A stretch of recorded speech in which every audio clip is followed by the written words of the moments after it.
I went through so many people, you wouldn't believe it. You know, on Facebook, the like job groups and stuff, you post marketplace and that.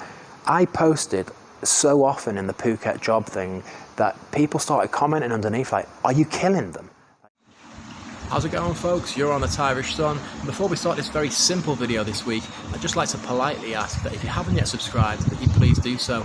We're finally on the road to 1,000 subscribers. I can see it just there on the horizon. I was beginning to think it would never happen. If we do get to 1,000 subscribers, I'll be able to live stream, and I'll also be less shy about asking people to come on the channel and do interviews, something I've been a little bit paranoid about doing when we haven't yet reached 1,000. So it's in everyone's best interest. Now, before we get started with this one, I should point out that this one was going to be a little bit visually boring. And seeing as I'm not in Phuket to go and get footage that relates to the story I'm telling, I went around Hua Hin, which is where I am right now, and I shot some footage that, even though it doesn't relate to the story I'm telling, is a little bit more interesting than me just sat there. So without any further ado, let's go. It's going to be a really simple video this week. I just wanted to sort of do a follow-up to an interview that I recently did with Pete on the Thairish Times. Firstly, welcome and thank you so much to anyone that subscribed based on the strength of that interview. Really, the positive comments that I've got on stuff really meant a lot. And also want to say thanks very much to Pete for having me on. I've been a big fan of Pete's channel for a long time, way before he started doing the interviews and stuff. I really like his content, and now that I've spent time with him, I think he's a decent bloke. We've been out drinking, we've sent each other lots of messages and stuff. Just want to add a little bit of info to the story that didn't make it into the final edit, and also explain how I got myself into that situation in the first place.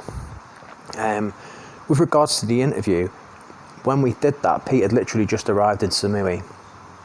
We'd never met before, and 5 minutes after we met, we started interviewing. Now, even he said, do you want to wait till tomorrow? But I was so nervous, which is why I was just talking so fast, and the poor guy couldn't get a word in. So sorry about that, Pete. But I just wanted to get it out of the way because I was nervous. As you could see during the interview, I was drinking beer. I don't even really drink much, but I just had to settle my nerves a little bit. So he said, what do you want to talk about if we do the interview? And as I say, I'm a fan of his channel anyway. So I said, look, I can see from your numbers that things about addiction and failed marriages and leaving Thailand and families ripping each other off and stuff like that, they're the things that are getting the big numbers. And things, success stories, people winning awards and making lots of money aren't really doing as well. So I said, it's going to make me look like a bit more of a clown, but I think I should tell you the story of my biggest ever failure, which happened here in Thailand. And so that's why I ended up telling that story. Now, as I say, I got lots of new subscribers and mostly really nice comments, and really did mean the world to me. Now, I've avoided the comment section of that video, other than when I dropped my own comment, because I knew there would be people saying, what a clown, what an idiot, guy doesn't know anything about business, doesn't know how to manage people, you know, didn't do research. And some of them things are true, and some of them aren't true, which is why I want to address it, even though I know that the people that said them things aren't going to have subscribed and won't see this video. But at least the people that did subscribe and do know will learn a little bit more about me. Firstly, Pete misrepresented me slightly in his intro, and I do want to just say that. He said that due to my mistakes, the business failed. Now, I certainly made a lot of mistakes, and the business was far from a success. But I think a fairer name for it would have been something along the lines of my restaurant hell in Phuket, because all the problems I faced weren't my fault. And I think also saying that the restaurant just flat out failed is a little bit harsh. I got rid of it because I had no free time and I wasn't making anywhere near enough money to justify the amount of work that I was having to put in, which is why I gave up. After 3 months, the business turned a profit. Now, it didn't turn anywhere near enough to, like I say, justify keep going. But it wasn't a complete failure. The reviews were very good. The food was good. We had regular customers. It just wasn't what I had envisioned when I started the business. So how did I end up in that situation? If you haven't seen that interview, by the way, I would say this is sort of supplementary viewing. So I would definitely start with the interview, watch that, and then come back here. By 16, I was already the floor manager of a restaurant. At 18, I was trainee manager in a supermarket. I'm financially independent. I lived on my own. I was in Limerick. at 21, I moved closer to my family and started working for a frozen food company. Now, initially, I was hired as a sales rep / driver, and by 22, I had my HGV license. Within 6 months of working at that company, the boss, who was initially very hands-on, had basically gone to an office job where he just answered the phone and counted money. The only person in that company above me was the owner. I was still only 21. 23, I went back to university, got a degree, and when I was 26, I went to UCD, which is one of the best unis in Ireland, and did a master's. At 29, I moved to Australia, and at first actually just bummed around until I had no money, to be honest. And then when I did start working, I just worked in bars and stuff, but even after tax, I still had about $800 a week, and at the time the Aussie dollar was very, very strong. And so I was making more than I was spending, so I was very happy with that. But by the time I left Australia, I was earning a couple of grand a week, and I'd actually saved thousands and thousands of euros. So when I moved back to Ireland, I had a little pot of money, and I had a girlfriend, and we had all these plans. We were going to get married, have children and everything, and then suddenly that relationship just fell apart. And so that takes us to 2014, and suddenly, after a fairly successful period of my life, I find myself living back at my mum's house, 33 years old, no girlfriend, no job. I'm dipping into this money that I'd saved all the time, and rather than buying a house or having children like it was supposed to be for, I'm spending it on holidays and getting drunk and stuff. It wasn't what I wanted. So when this restaurant opportunity came my way, I had to go for it. And so that's how I ended up in that situation. But obviously, like I say, prior to that, it's not like my life had been a series of failures and I was stumbling from one mistake to the next. I've never been fired or anything in my life. I wouldn't say I was successful, but I'm also not a complete loser. I'm somewhere in the middle. And credit to Pete, because I saw when people did say like blah blah, bad things, he commented underneath, look, it takes a brave person to talk about something that they failed at, and that is something that I failed at, even though, as I said at the start, the restaurant didn't actually fail, but it certainly wasn't a success, and I got out when I could. So anyway, now that we've dealt with how I got there, and I've alluded to the fact that I've done okay since. I mean, I'm still here. It's been 6 years since it closed. I must have done something right in the meantime, right? So let's get back to the restaurant, because in the interview with Pete, I did actually tell him other stuff, but it didn't make the final edit, and I don't blame him. It was already 37 minutes long. There's only so much you can show. But in that interview, we really only covered the first 2 days. So I just want to elaborate a little bit more and tell you a little bit more of the story. So at the point where I sort of finished talking with Pete, it's just me and this chef that can't speak any English. So a few days later, I had this boy start, and he came in as the waiter, and he was actually quite good. But halfway through the day, his friend turned up, and his friend started cleaning the tables and doing stuff, and I said, I can't afford to pay you both. Like, we just opened, didn't have any customers or anything. I said, I don't really need 2 people. I said, maybe in the future. But I said, right now, your mate's going to have to find his own thing. So at the end of the day, the lad said, look, it's a 2 or nothing deal. You either need to take both of us on or I'm leaving. And so I paid him for the day, and off he went. I never saw him again. A few days after that, as I said in the interview with Pete, I've got this banner outside, staff wanted, in English and Thai. And that was there from when I opened until when I closed, because I never really had the right staff. It was 3 days, which I'll get to.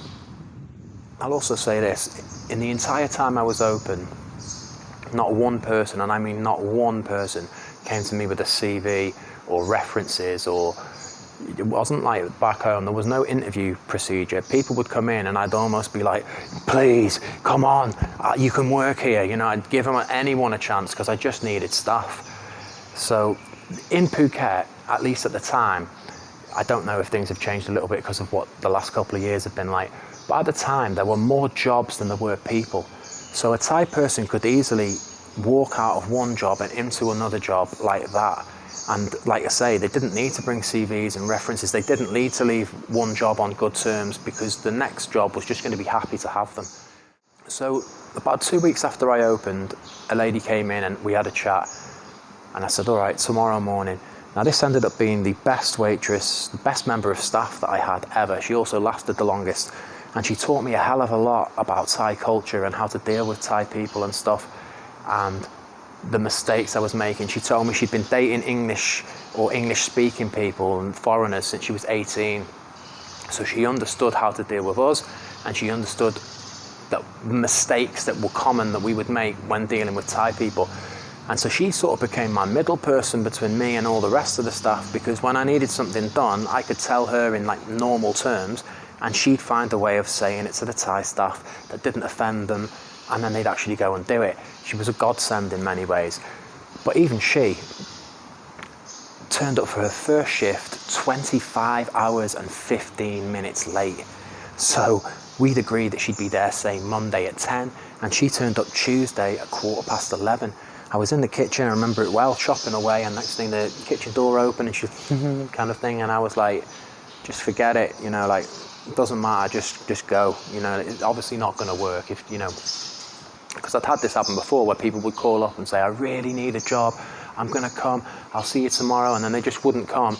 And sometimes they'd call you 2 or 3 days later, they've had 2 or 3 days to come up with a decent excuse, and they'd say something like, oh yeah, sorry, I went and got drunk, or I met a man and we ended up in Patong, and I've been with him for the past 3 days. And it's like, now I know I can't trust you, so I'm all right, thank you. Now we found someone, and I hadn't found anyone, but I just knew that that person wasn't going to work. So I said to her, look, it's not going to work, you know, thanks anyway. And she said, look, please, give me a chance, I'll be good, blah, blah, blah. So I said, all right, go on. And I'm glad I did, because like I say, she ended up being the best member of staff I ever had. Now, this lady was a functioning alcoholic. She went out every single night, and I mean every single night. She was out 3, 4, 5 in the morning. But that's none of my business, that's her personal life. She turned up to work every day on time. She had a key to the place. A lot of the time she was there before I was. She did a great job. I can't fault her. And I gave her a pay rise every month because I really didn't want to lose her. And still, after 6 months, she quit or left, decided she didn't want to work there anymore, and she gave me just over 24 hours notice. So she told me on Thursday, when you pay me tomorrow, I won't be in on Saturday. And I was gutted. But before that, she really taught me a hell of a lot. Now, if we go back to the chef that I'd mentioned during the interview with Pete, he had no English at all, I had no Thai. Now, the first time I paid him, he came into work and he insisted, I have to be paid on the first. I have to be paid on the first of every month, because he had an ex-wife who he had a child with, and he needed to pay his rent and stuff. And I said, no problem, I'll pay you on the first of every month. So the first time I ever paid him on the first, and on the second he didn't come to work. So I said to my waitress, oh, what do you think about this? And she said, this is normal. She said, one of 2 things has happened. Either, number 1, he already found another job, or number 2, he bought a bottle of something last night and he's not going to come back to work till he's drank it all. So he didn't come in on the second or the third. She said to me, do you have him on Facebook? And I did. She said, check, has he blocked you on Facebook, or do you still have him? I said, no, he's still there. She said, all right, chances are then he hasn't quit. He's getting drunk somewhere. Sure enough, on the 4th, he turns up for work and sort of sheepishly says something to her, and she says, yeah, look, he said to say sorry to you. He bought a bottle of Sangsum out of his wages, been getting drunk for the past few days. And so this became the norm. So his first 2 days off, he got a day off every week. His first 2 of the month would be number 2 and number 3, because I knew when I paid him on the first, he would go and get drunk. And this just became the system that I had with him. Now, why I eventually lost him, something again you need to know if you're starting a business in Thailand, is in Thailand, if you want to work, even though you own your own company, even though you're the chairman of the company, if you want a work permit to work for your own company, you need to employ at least 4 Thai people. 4 Thai people for every non-Thai. I think Burmese come into that category as well, but any other nationality, you have to have 4. Now, if you don't really employ 4 people, you have to find 4 people who are willing to let you pay their tax for them. So I kept saying to this guy, because my lawyer was calling me all the time and saying, you still haven't done it, and I'm like, I need to get your tax numbers, mate. Now, the real system is I pay half and they pay half. It comes out of their wages. But I said, don't worry about it. I'm not going to take any of your wages. I'm going to pay the full thing myself. And he just wouldn't supply me with this number for whatever reason. And eventually he said to the waitress, look, it's either I don't give it or I quit. And my lawyer was so adamant about it that I said, you're going to have to go then, because when the police come, and they did keep coming, I have to have people who I'm paying tax for in here doing the work. And so that's why I lost that chef, and he was a nice guy.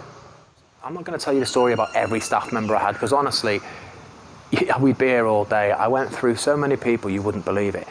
You know, on Facebook, there are like job groups and stuff, you post, marketplace and that. I posted so often in the Phuket job thing that people started commenting underneath, like, are you killing them? Like, what are you doing to all these people? You again? Like, what the hell?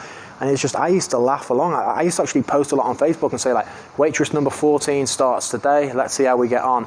And then in the comments underneath, I'd put, like, hasn't shown up or turned up, quit after 10 minutes. It's just like, it just became a running joke between me and all my friends because it was just unbelievable. So the second best, let's say, that I had ended up being my chef for a long time, and she was an ex-bar girl, and she had recently started seeing a Thai guy, and he didn't want her to be a bar girl anymore for understandable reasons, so she came to work for me, and she lasted quite a few months as well, and eventually we had another lady come in that was pregnant but didn't want to admit she was pregnant, and even though I could see she was pregnant. And so my best waitress, like I say, she ended up quitting right after I found these two ladies, and I was happy because I was like, finally, I've got 3 staff. They're all reliable, they're all good at their job. I went and paid for my gym membership and stuff, and 3 days later, my main waitress said to me, I don't really want to work here anymore, this is it. I won't be on work on Saturday. And I was like, I'm never going to replace you in 24 hours. Please stay on. She wasn't interested in staying. You can't hold someone hostage. And so she was gone, and I was back down to only having 2. And by now we were quite busy. 2 people wasn't enough. So I was back to being a prisoner there again. And then one day the pregnant one came to me and said, listen, you've got 3 days to find someone new. And I said, oh, you're not quitting, are you? And she said, not me. And so, because her and the other girl were friends, they'd obviously spoke. The girl wasn't going to tell me. And I said, what, she's quitting? I said, she's not told me. She said, she's not going to tell you. She said, you've got 3 days. When you pay her, she's gone. Now, again, you can't keep people against their will. So now that I knew she was leaving, I said to her, what's up? Like, what can I do to make you stay? And she said, look, I've split up with my boyfriend. I've lived in Phuket for years. This isn't my home. This isn't where my family are from. I just want to go home. I want to go back to Isan and have my own life. And she ended up being a great decision for her, because shortly afterwards she met a new guy, had a kid and stuff, and I'm very happy for her. So I was now left with the lady who was pregnant, and God love her, what a great woman she was.